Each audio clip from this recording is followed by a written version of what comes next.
it really is dark. And I was the one who decided that it should be dark. I'm sorry. I'm gonna try to take a picture anyways. I always do this, send them to my mom, right? And I'm gonna need some audience participation, right? If you all raise your hands, you just had like the best talk ever, right? Let's go. Go! Yeah, keep it there, keep it there, keep it there, keep it there, keep it there, oh, you look good, you look great, thank you very much. Night mode. Okay. Hi. I am really happy to be back in Italy. You know, this is actually my third Pragma. I want to thank Klaus and the event organizers for bringing me back. I must be doing something right. I've been looking forward to today as... Sorry. Yeah, sorry, that's a little embarrassing. Forgot to disable those. This is a talk about the sort of lives we want to live and what we can make while we're here. How we can master this delicate balance of making things, right? See, we're at this very special place in time.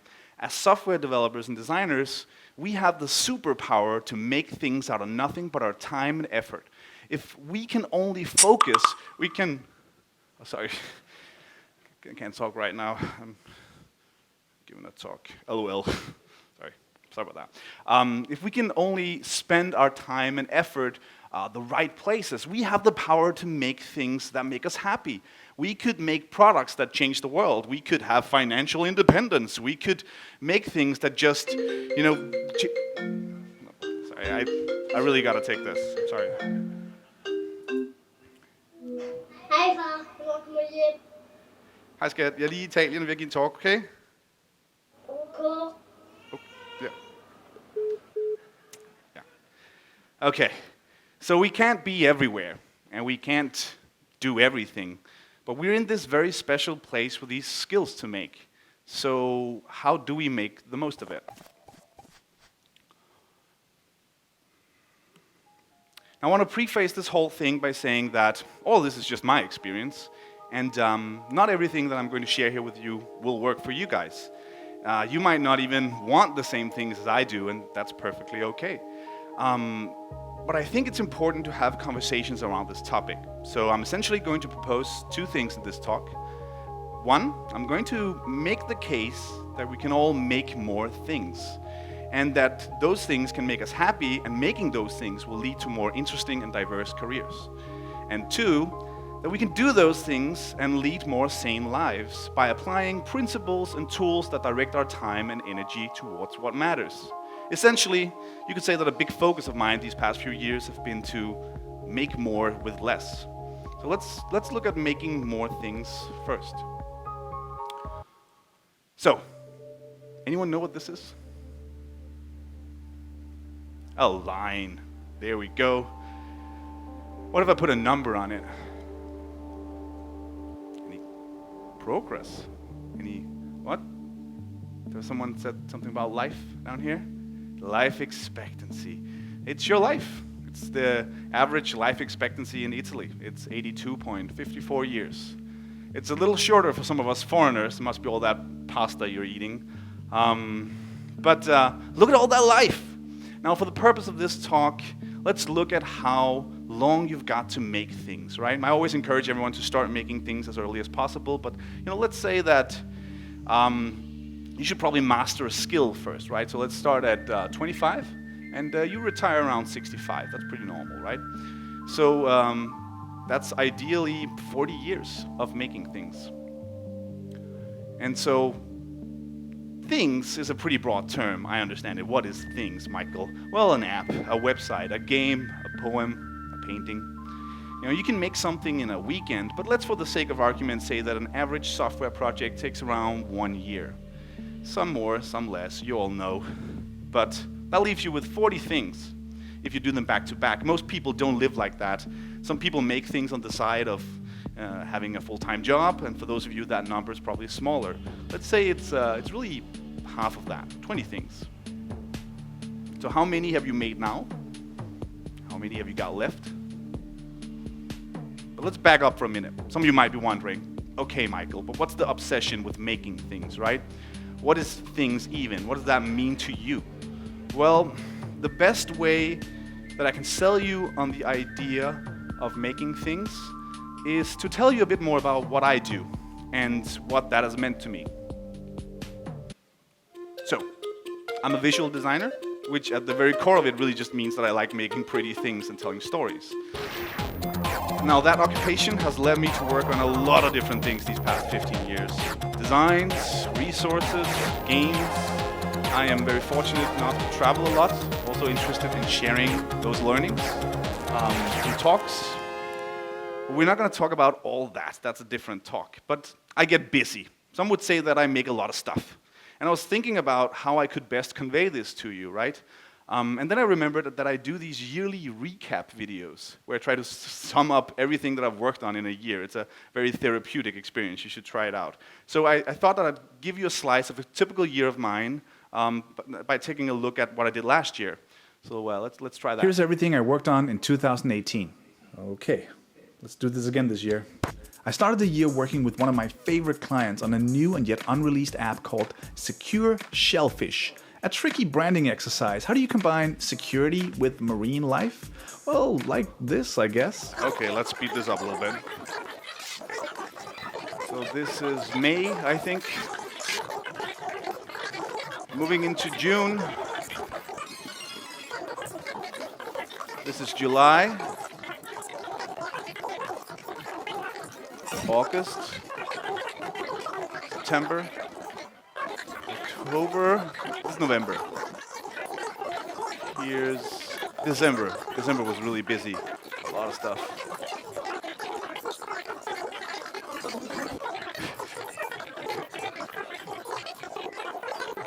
Yeah. Okay, you got all of that, right? So that was 2018. Okay, let's break it down. I did 22 app icon deliveries last year. Lots of stuff like this. Colorful stuff. Explorations usually starts like this.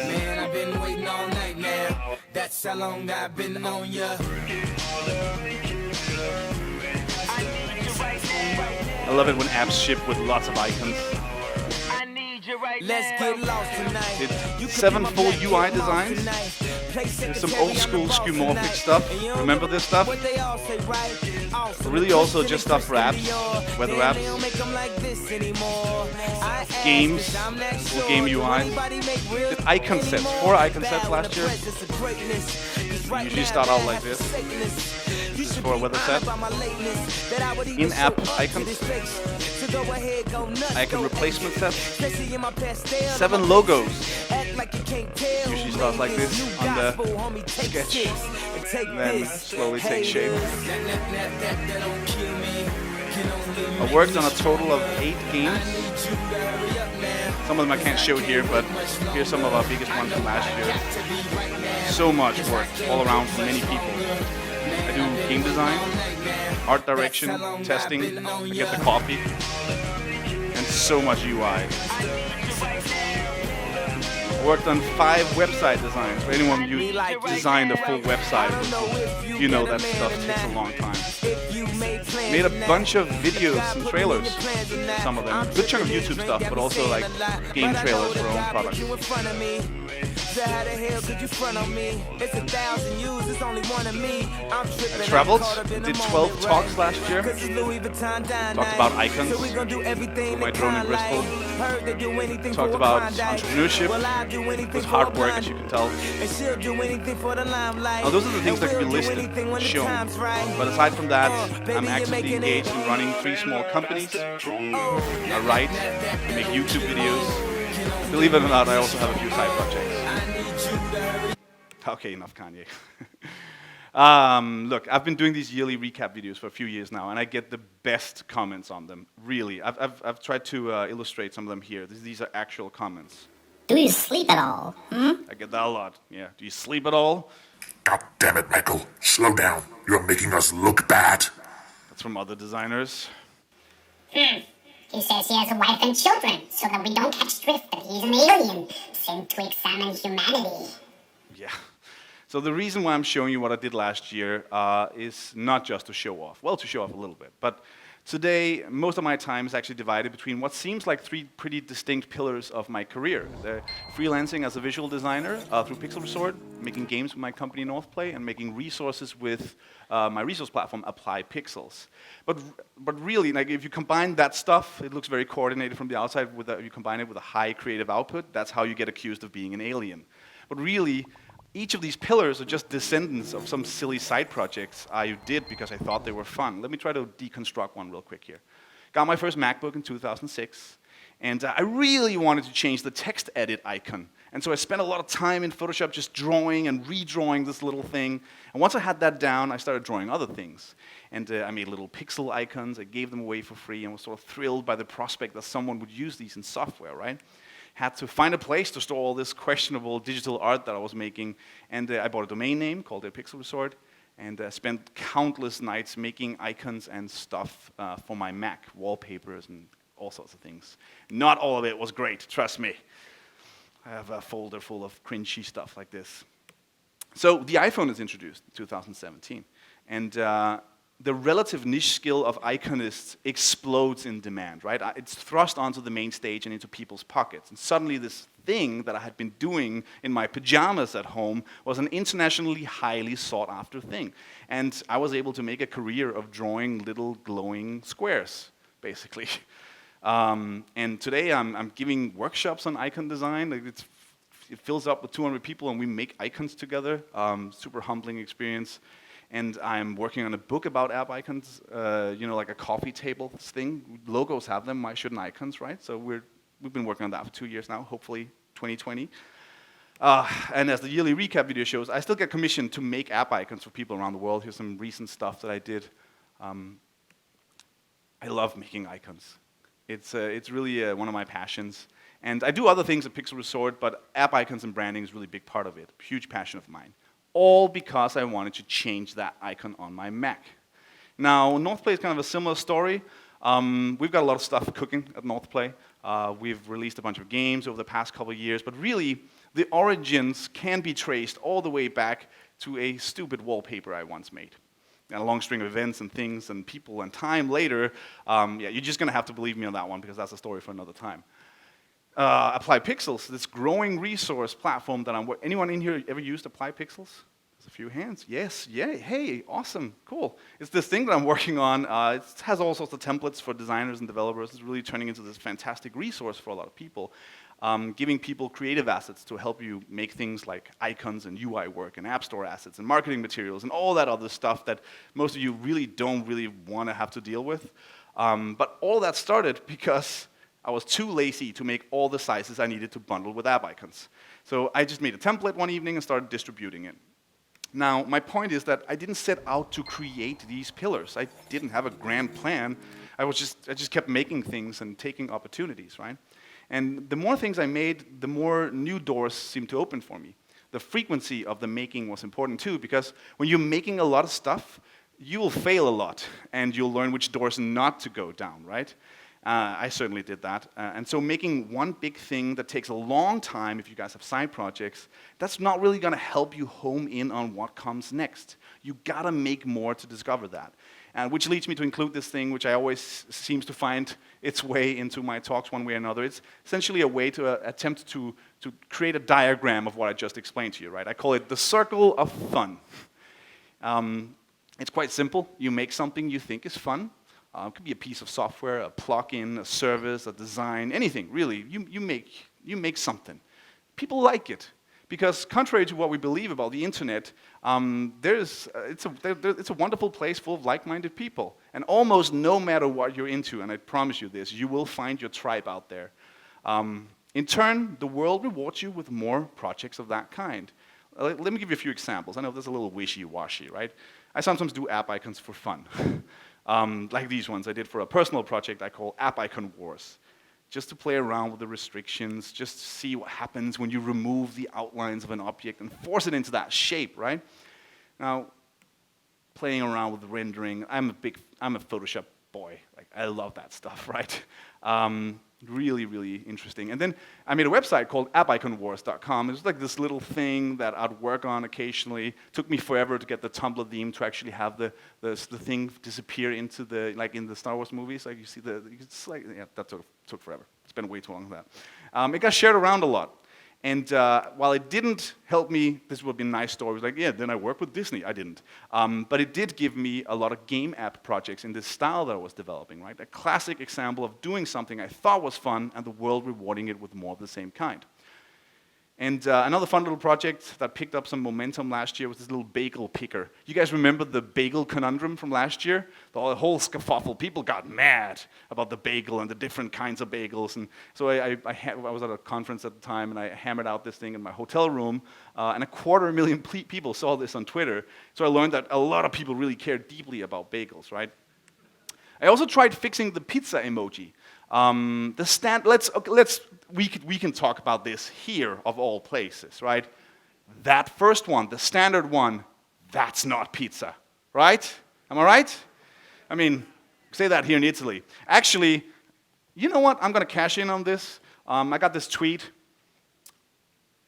So I've heard that there's a medal waiting for me somewhere, and I'll be around if someone wants to, hand me that medal. Anyways, these emoji shenanigans, experiments, they actually landed us a job at creating custom emoji for a New York-based publication. So again, I did something I thought was fun, and I got more of it. Unfortunately, on the flip side, there's also this thing that I call the circle of boring, right? You make something boring. It happens to all of us. Might be a job, might be something someone else is making us do, and maybe it's just what you've always done, right? People like it, unfortunately. And the world in turn rewards you with more of that nature. Now, I've made lots of stuff that was boring, that led to other boring things, but I'm not going to bore you with it. You know if you're making something boring. In many ways, what I want to say is, in many ways, you become what you work on, right? And that is why it is incredibly important to make things that you think are fun. A lot of people, they think the good projects, they're just around the corner, right? And that just isn't true. And I think that you regularly need to look in the mirror and see if you're in the right circle. So, I'm hoping that it's clear that making things, whatever that means to you guys, is incredibly important. It's how you can take control and steer your career, even your life, I'd say, towards what you find exciting. And it's kind of like, it's this superpower that I think we in this industry wields more than any other. And if we fail to use it, we're sort of at the mercy of whatever the world throws at us.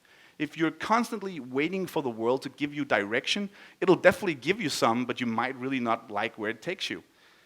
And so, I want to ask, I can barely see some hands here, but how many in here have had a side project? You already asked this, but I want to still do some participation here. There's a lot of hands out there. Okay, how many in here have struggled to finish a side project? Yes, that's what I thought. This is a safe space, by the way. We can all share. This is not being recorded at all for the internet or anything. So I talk to people about making things, and most people in this industry, they do have ideas for things that they'd like to make, and maybe even started on those ideas. But either taking the jump and committing to a project or actually finishing a project is really hard. And I know I have way more unfinished projects than I do finished ones. I have like a whole folder full of stuff that never turned out, amounted to anything really. And what I want to say is making things is hard. It's hard for everyone. It's hard for people who have done it a lot of times. Sometimes, I think it's just helpful to just reiterate that, because it can seem that everyone is just shipping left and right and doing all these things, but everyone struggles with this. Apple struggles with this, right? Shipping things, all these companies, they're struggling with these things, right? You've seen the betas lately. Now, I've been in this struggle for many years. Every project I've been involved in has had its own challenges, and every time something failed or didn't work out, I've learned something about making things and about structuring my own time or thinking about my efforts. And so layer on top of layer, this is sort of compounded into what I'm calling the principles of better making. It's kind of like rules or tools or processes that help me make more with less. They help me maintain a high creative output while still being a human being, not an alien. Not an alien. They're not groundbreaking things, really. They're I feel like I had to learn them myself, and sometimes even learn them several times before they started helping me. Not all of them will probably be applicable to your situation, but maybe some of them will. And the first thing has to do with getting started, which seems like it's not a huge problem here with all those hands before, but let's talk about this for a moment. So when we're talking about making things, there's a lot of reasons why people don't just start, right? There are usually excuses we tell ourselves to avoid working on something, to avoid the fear of it not working out. And this sort of excuse not to start on a side project can actually, it takes a lot of forms, but many of them, most of them, has to do with time and scope. And this is particularly true if you already have commitments, if you have a full-time job, or if you have a family, or God forbid, both. Chances are, however, that you're approaching this thing that you want to make wrong, right? In your head, let's see if someone you can recognize yourself in this. In your head, the idea, the thing you want to make, think about that. It's grown that big. It's this big. This is your idea. You're going to make. You've been thinking about it for a long time, but really, you only have this much time. And so, obviously, you could never make that, right? And a lot of people, they simply stop right there. You could never make that. That's the idea. It doesn't fit, right? So here's the solution for you. Start smaller. Take the first step. Draw the thing on a piece of paper. Write the first line of code. Find just 1 hour and chip away at it. Break it down into tiny little actionable pieces. Now, this is one of the hardest things to do, particularly if your idea is already solidified in your mind. You've been thinking about this side project for a long time. So what you need to do to get started on that idea of yours is to set aside 1 hour. I think we can all find 1 hour. And severely scope your idea. Honestly, most ideas are just way too big. It's a human error. And this is a great product exercise, but you really need to figure out what the minimum viable version of your idea looks like, right? And then you need to find out what the first actionable task is. What if you don't have any ideas? I hear this a lot. Here the problem isn't really that you came up with an idea that's too big for you to make. It's that you'd like to make something, but you really don't have any clue of what that something should be, right? First of all, let me assure you, this is quite normal. How do we solve it, though?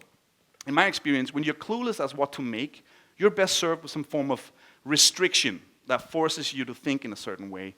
Now, the world is full of these types of things, hackathons or game jams, or even things like Inktober for us creatively. We're bad at drawing, basically, and we want to be better at drawing, and we all jump on the bandwagon and think that we can draw after 30 days of scribbling on paper. Imposing certain type of framework or constraint around your creativity helps you cut through the clutter. And they're also usually full of other people that can pollinate your mind with ideas. So, go do one of those things, or maybe you should have like your own thing, like AppVemper. Is that a thing? Should be a thing. Make it a thing, right? Make an app, 30 days. Someone make a website, buy the domain right now. And so, as I tried to convey in the opening of this talk, another central piece that's keeping us from being good makers is how easily distracted we are. Distractions, they take many forms. Not all of them are bad. Some of them are very necessary for the types of lives we want to live. And so when I label them distractions, it's mostly in the context of them limiting our time and effectiveness of which we can make things, right? So if we want to be better makers, we have to find time to make. Now, it's very easy to find time to make. I did this all the time in my 20s. You know how you find time to make? You don't sleep. It's super easy. Or you neglect other parts of your life. There's lots of time. There's a whole night you can just work through, right?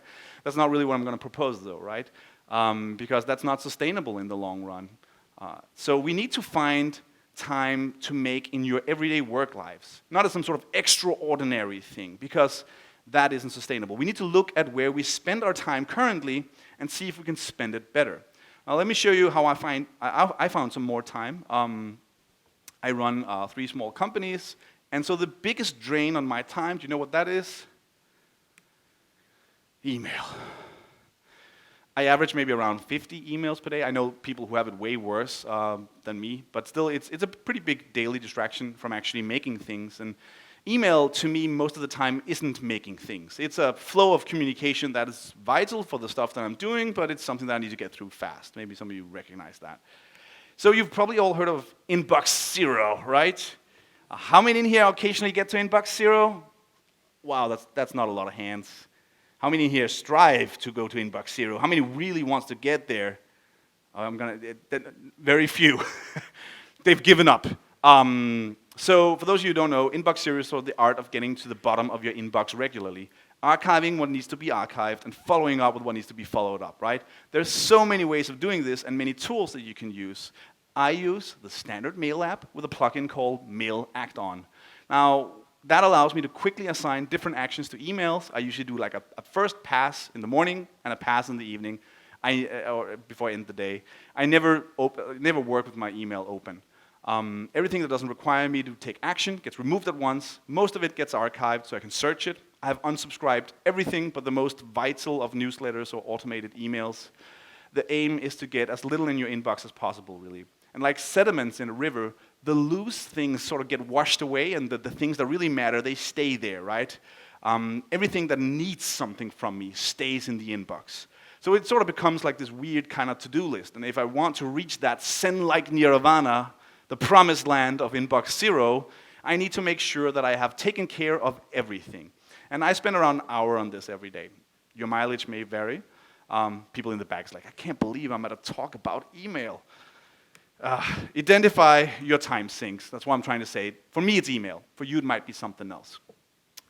So inbox zero is everything to me. I feel like if you have messy inboxes that suck your energy and attention, you'll have a very hard time finding time to work on anything, really.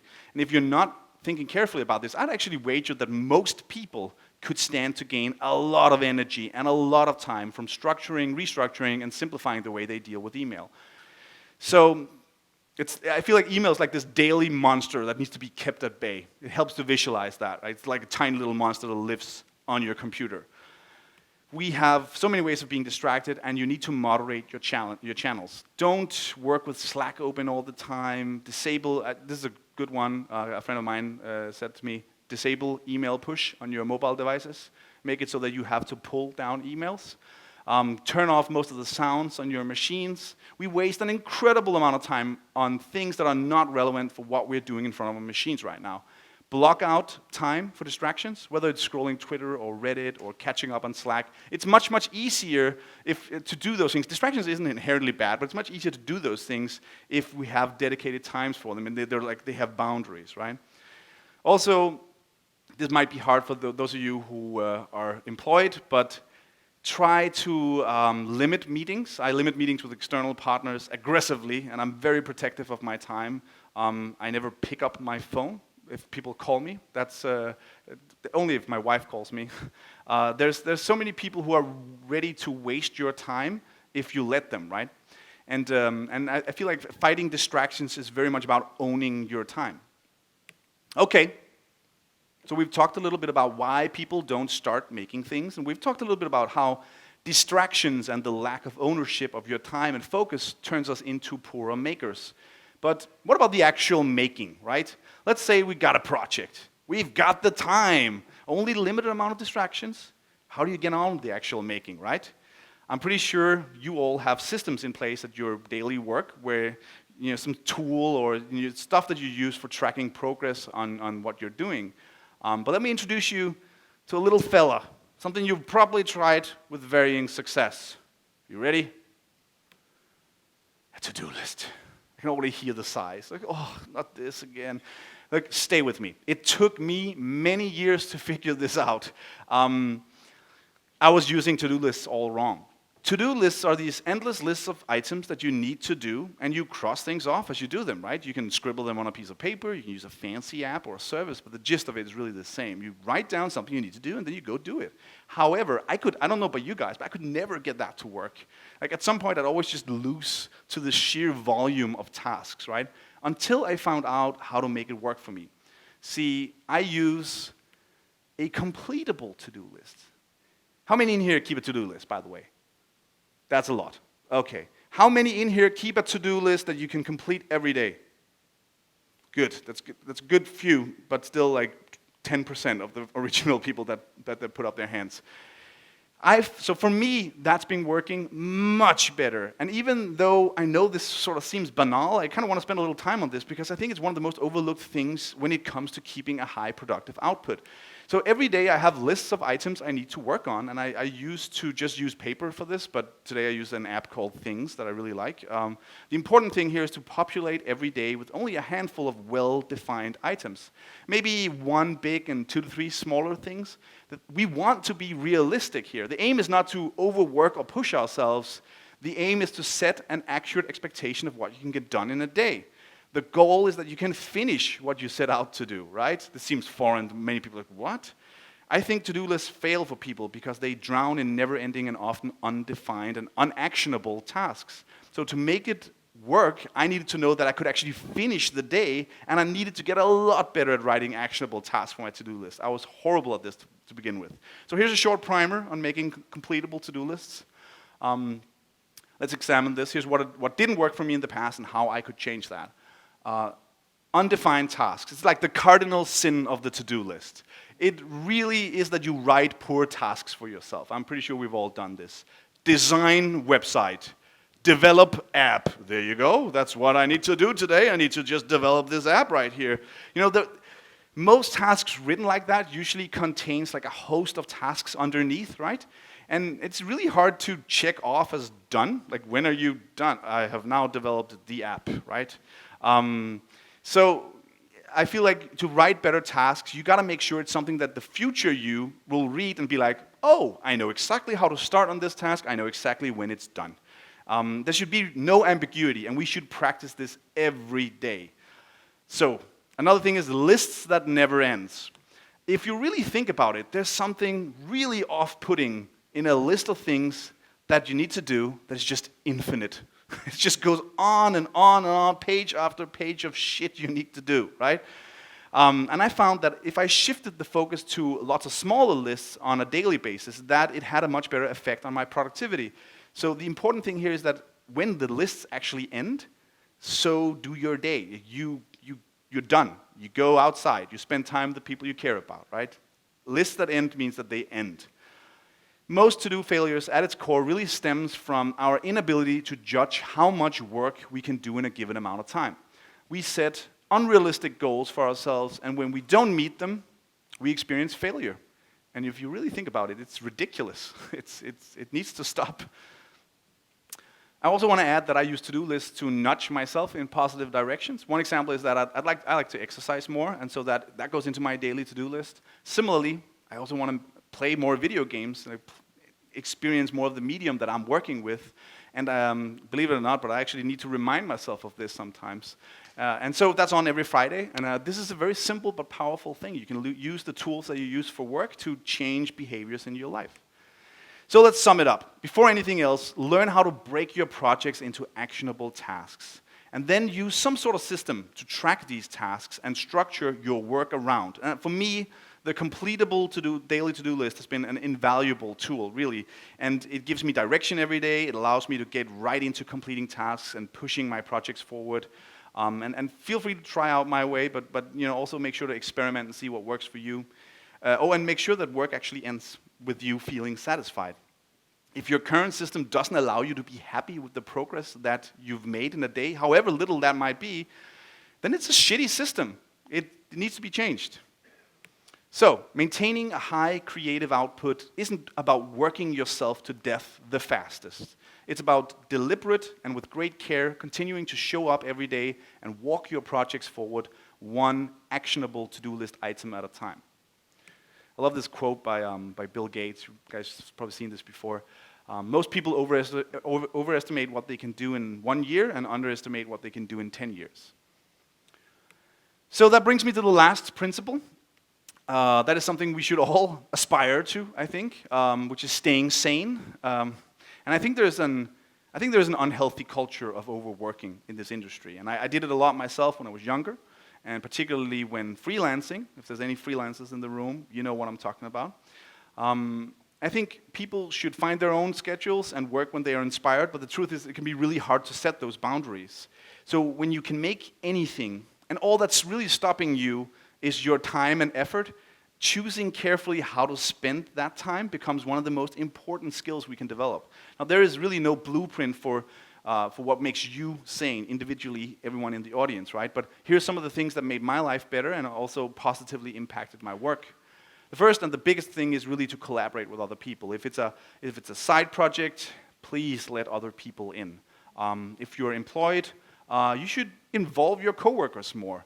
I have found that there's like a natural set of boundaries that happen when you collaborate and when you share responsibility for a thing. You can work forever on setting those boundaries for yourself when you're working alone, but as soon as you start working together with other people, those boundaries will materialize overnight. And delegation of tasks, mutual trust, codependency makes the very long and sometimes, let's be fair, lonely walk of making things a lot more sane. Now, collaboration on something is fantastic for all the obvious reasons, but it also helps you be more grounded and realistic about the project. A lot of the stuff that I do is only possible because I work with some amazing people. And you want to find someone to make something with, right? You want to find someone who wants to wear matching shirts. So, not really a fan of the term work-life balance. You've heard this before. As somehow it sort of insinuates that you have work, you have work, and then you have life, which is outside of work. Work is that place you go to slowly die. It's disconnected from the rest of the content in your existence. I feel like you don't really have work and life, right? You just have a life. And work is part of that, and as is every other thing that makes you, you, right? And making things is sort of my way of using my work to explore my interests. The goal is to improve my life and the people around me and to make me happy. And you obviously need to find out what makes you sane, right? But here's what's worked for me. Work with other people, it's fun, you'll learn. You can make more things if you delegate and help keep you grounded. You can wear matching shirts. Impose structure on your schedule. You can still have a very flexible schedule, but have some ground rules for how you spend your time. I don't work weekends. Most of my work days, they end at 4, and then I work a few hours in the evening. That might work for you, that might not. Figure out what works for you, but have a plan, don't just work. As someone with small children, this is obviously a bit silly to mention up here on stage, but get plenty of sleep. It's literally the one thing that most people can do right now to feel better and less overwhelmed. I feel like that should be said at a developer conference. So, there you have it. There's some principles for better making. I guess at the top level, they're about increasing the amount of things you can make in a life without sacrificing your life. They're about taking a closer look at how we spend our time and trying to come up with mindsets and tools that free up our attention to focus on what's really important to us. They're definitely not finished. I'll probably never be done tweaking this engine that I use to make things. But the whole point of this thing is for you to think about your engine. Feel free to borrow any of it and change it to fit your needs. I realize what I'm posing in this talk can seem sort of counterintuitive, right? And I want to end on that note. On one hand, I'm trying to tell you to make more things, and I'm trying to show you the benefits of making a lot, right? But on the other hand, I'm also telling you to make those things in a way that won't break you. That the better way of making things is through playful exploration of your interests and through a thoughtful and consistent work ethic. We can make anything we want to if we just make these little investments in our ways of working, and I want to relentlessly chase happiness. And these principles are changing the way that I work towards that, and I want you to think about your principles. So 4 months ago, our baby daughter, Summer, was born. And there's nothing like having kids that will reevaluate how you spend your time. And I guess the reason why I'm so obsessed with figuring out this delicate balance of making things and living a life is in large parts because of the children. Like, I want to be able to show them and anyone who wants to listen that you can make the most of that. Thank you.